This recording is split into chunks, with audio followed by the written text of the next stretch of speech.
नमस्कार। आप सभी का हार्दिक स्वागत और अभिनंदन।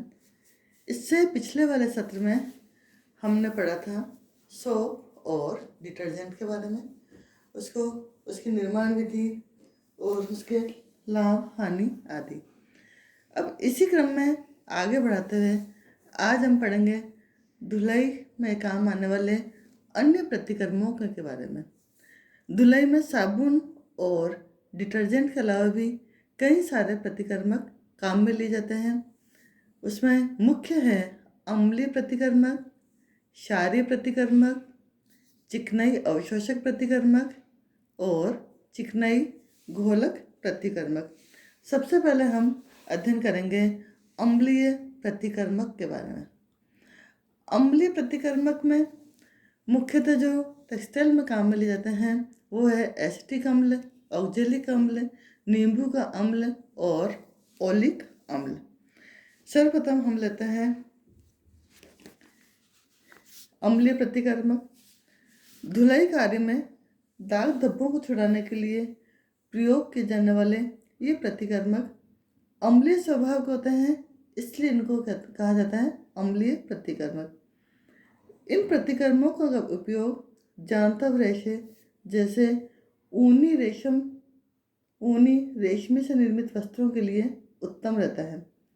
जांतव रेशों में क्योंकि अम्ल के प्रति अधिक सहनशीलता होती है, फिर भी हमेशा ये ध्यान रखना चाहिए कि जब भी अम्लीय प्रतिक्रमक काम में लें तो उसका तनु घोल ही काम में लें, क्योंकि यदि सांद्र घोल काम में लेते हैं तो सांद्र घोल का अर्थ है कि इसमें केमिकल की मात्रा ज़्यादा है और पानी की मात्रा कम है, तो ये रेशों को अधिक हानि पहुंचाते हैं और उन्हें क्षीण कर देते हैं, जिससे रेशे क्षतिग्रस्त हो जाते हैं। जहाँ तक संभव हो अम्लीय प्रतिक्रमक से सूती एवं लिनन के वस्त्रों पर लगे दाग धब्बे नहीं छुड़ाने चाहिए, क्योंकि अम्ल को सहन करने की क्षमता इनमें बिल्कुल नहीं होती और रेशे इससे गल जाते हैं और वस्त्र वहाँ से फटने लगता है। फिर भी यदि हमें बहुत अधिक आवश्यक है, जैसे दाग धब्बे छुड़ाने हैं, तो इसका तनु घोल प्रयोग करें और दाग धब्बे छुड़ाने के पश्चात तुरंत इन्हें स्वच्छ जल से भली भांति खंगाल लें, ताकि अम्ल का प्रभाव निष्क्रिय हो जाए। अन्यथा ये प्रतिक्रमक उस स्थान को गला देते हैं। अम्लीय प्रतिक्रमों को उदासीन करने के लिए बोरेक्स या अमोनिया का प्रयोग किया जाना चाहिए, परंतु इसे उन्हीं वस्त्रों पर प्रयोग किया जाना चाहिए जिन्हें पानी में खंगालना संभव नहीं हो। अम्लीय प्रतिक्रमक कई तरह के होते हैं, जिसमें जो मुख्य अम्लीय प्रतिक्रमक हैं जिन्हें कि हम टेक्सटाइल में काम में लेते हैं वो पढ़ेंगे हम। सबसे पहले एसिटिक अम्ल। एसिटिक अम्ल धुलाई प्रक्रिया में प्रयुक्त किया जाने वाला एक महत्वपूर्ण और प्रभावशाली प्रतिक्रमक है। यह मृदु प्रकार के अम्ल की श्रेणी के अंतर्गत आता है। यह विभिन्न सांद्रताओं में उपलब्ध रहता है। ग्लेशियल एसिटिक अम्ल अधिक शक्तिशाली, शुद्ध एवं सांद्र अम्ल होता है, परंतु इसका सांद्रण रूप वस्त्र के रेशों को क्षतिग्रस्त कर देता है। अतः हमेशा इसके तनु घोल को ही दाग धब्बे को छुड़ाने के लिए प्रयुक्त किया जाना चाहिए। घरों में एसिटिक अम्ल के स्थान पर सिरका या विनेगर का भी प्रयोग किया जा सकता है, क्योंकि इसमें केवल 6% ही एसिटिक अम्ल रहता है। रंगीन सिल्क के वस्त्रों को धुलाई के पश्चात खंगालने वाले अंतिम पानी में यदि 5-6 बूंद एसिटिक अम्ल डालें तो वस्त्र में चमक आ जाती है। वस्त्रों पर अधिक नील लग जाने की अवस्था में भी यदि एसिटिक अम्ल की 2-4 बूंदें डाली जाए तो नील हट जाती है। एसिटिक अम्ल से घास, धवाई तथा वार्निश के दाग छुड़ाए जाते हैं। एसिटिक अम्ल धातु के साथ प्रतिक्रिया कर उन्हें काला कर देता है, अतः वस्त्रों को एसिटिक अम्ल के तनु घोल में डालने से पूर्व धातु के बटन आदि खोलकर हटा देने चाहिए और धातु के बर्तन में कभी भी एसिटिक अम्ल का प्रयोग नहीं किया जाना चाहिए। इसके लिए प्लास्टिक, शीशा, मिट्टी या एनामिल के बर्तन का प्रयोग किया जाना चाहिए। नेक्स्ट इसमें पढ़ेंगे हम औद्योगिक अम्ल। औद्योगिक अम्ल रवे के रूप में या क्रिस्टल के रूप में बाजार में मिलता है। ये दिखने में बिल्कुल नमक और मिश्री की तरह लगता है। यह एक विषैला रासायनिक पदार्थ है, अतः इसको जिस भी पात्र में रखा जाए उसे पर विष लिख देना चाहिए, अन्यथा छोटी सी भूल से दुर्घटना हो सकती है। वस्त्रों पर लगे जंग, स्याही और फलों के दाग धब्बे छुड़ाने के लिए औद्योगिक अम्ल का प्रयोग किया जाता है। जंग के दाग जो किसी अन्य प्रतिकर्मक से नहीं छूटते, वे औद्योगिक अम्ल से सफलतापूर्वक छूट जाते हैं। पोटेशियम परमंगनेट के प्रयोग के पश्चात इसका भूरा भूरा दाग वस्त्रों पर लग जाता है, जिन्हें भी औद्योगिक अम्ल से छुड़ाया जा सकता है। एसिटिक अम्ल की तरह ही औद्योगिक अम्ल का सांद्र घोल रेशों के लिए क्षयकारी होता है, अतः हमेशा इसका भी तनु घोल ही प्रयोग किया जाना चाहिए। 1 पिंड पानी में 1 बड़ा चम्मच औद्योगिक अम्ल पर्याप्त होता है। प्रयोग के पश्चात वस्त्र को स्वच्छ जल में खंगालकर धूप में सुखाया जाना चाहिए।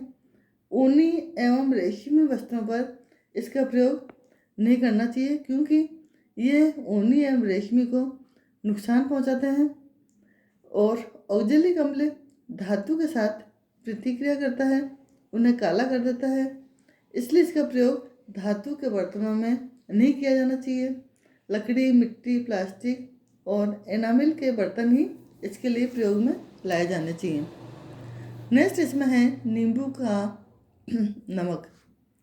नींबू के नमक को हम सोरेल का नमक भी कहते हैं। औद्योगिक अम्ल की तरह ही यह भी एक विषैला रासायनिक पदार्थ होता है, अतः इसे भी जिस पात्र में रखा जाए उस पर पॉइजन अंकित कर देना चाहिए और इसका प्रयोग विवेकपूर्ण तरीके से सतर्कता एवं सावधानी पूर्वक किया जाना चाहिए। इससे शाही, जंग, फल और फूलों के पुराने पक्के धब्बे छुड़ाए जाते हैं। नींबू का नमक औद्योगिक अम्ल और पोटेशियम परमंगनेट से बनता है। इसका प्रयोग भी औद्योगिक अम्ल की तरह ही किया जाता है। नेक्स्ट इसमें है ओलिक अम्ल। ओलिक अम्ल का प्रयोग ग्रीस, तेल, वसा और चिकने के जो भी दाग धब्बे हैं उनको छुड़ाने के लिए किया जाता है, परंतु इसका उपयोग ऊनी एवं रेशमी वस्त्रों पर नहीं किया जाना चाहिए। रंगीन रेशमी वस्त्रों पर तो इसका और भी हानिकारक प्रभाव पड़ता है। रंगीन वस्त्र से रंग निकल जाता है, जिससे वे भद्दे, बदरंग एवं बेजान हो जाते हैं। ऊनी वस्त्रों पर इसका प्रभाव भी अत्यंत हानिकारक होता है। इसके प्रयोग से ऊनी वस्त्र जमने से लगते हैं।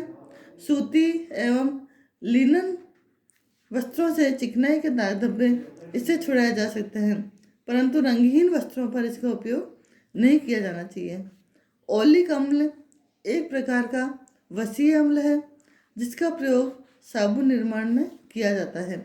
वस्त्रों पर दाग धब्बे हटाने के लिए इसे 10 से 15 मिनट तक धब्बे पर लगातार छोड़ देना चाहिए, जिससे चिकनाई घुलने लगती है। तत्पश्चात अमोनिया के घोल से रगड़कर साफ कर लेना चाहिए, जिससे अम्ल का प्रभाव पूर्णतः नष्ट हो जाए।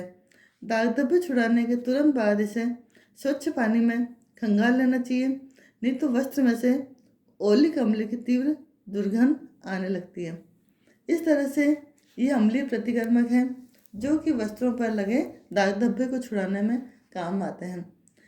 हमें प्रतिकर्मक का जब यूज़ करते हैं तो हमें विशेष ध्यान रखना चाहिए कि हमेशा तनु घोल ही प्रयोग में लाया जाए और जैसे ही प्रयोग में लाएं, दाग धब्बे जैसे ही हटें तो इसे तुरंत स्वच्छ पानी से अवश्य खंगाल लेना चाहिए, ताकि इनका प्रभाव खत्म हो जाए और वस्त्र की जो आयु है वो बढ़ जाए। इस तरह से अम्लीय प्रतिकर्मक यहीं समाप्त होते हैं। धन्यवाद।